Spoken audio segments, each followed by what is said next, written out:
My name is Danny Carroll Rodas, and I'm the Scripture Press Ministries Professor of Biblical Studies and Pedagogy at Wheaton College.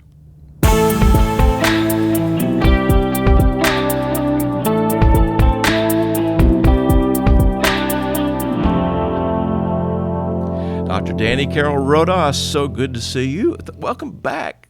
This is your sixth appearance, I think, on Exegetically Speaking. You've been a stalwart supporter of this podcast. Well, it's always been fun. It's great, again, as I've always said, to be with a good friend. So thanks again for the invitation. Yeah, and we are here at the beautiful Lanier Theological Library in Houston. You, as well as Vince Baycoat, are going to be part of a panel discussion today, and we're excited about that. Maybe in the show notes we can link to that past panel discussion, which is going to be a very practical kind of theological day for us here.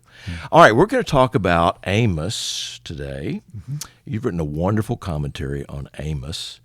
You can find it right here at the library, Amos chapter 9, verses 11 to 15, which is kind of it's like the cherry on the top in a way, to me, of the book.